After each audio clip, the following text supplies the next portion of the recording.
A crew of local archaeologists, students, and historians worked to unearth an important piece of U.S. history.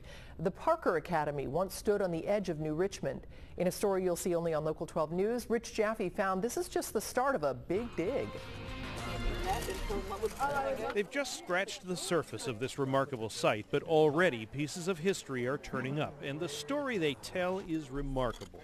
This is a huge deal. This is a national deal. This is where we believe maybe for the first time that this school was open for women and men of all races and all genders in America back at a time when that was completely unheard of.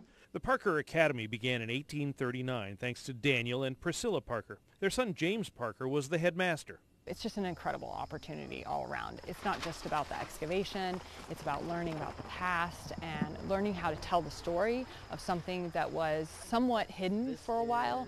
People haven't been talking about the Parker Academy, but it's lived on in many different ways because of the influential people that were educated there and the way that they went out into the world and changed it. Artifacts from here will eventually find a new home at the Freedom Center.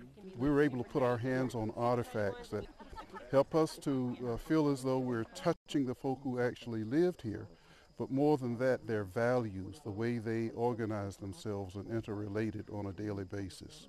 The active dig site right now is the men's dorm, or what used to be the men's dorm. The academy itself used to sit in this depression. This is where the learning actually took place, and way down at the other end of the property is where the women lived.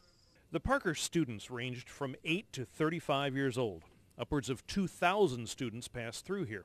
It's now providing an education for a new crop of classmates.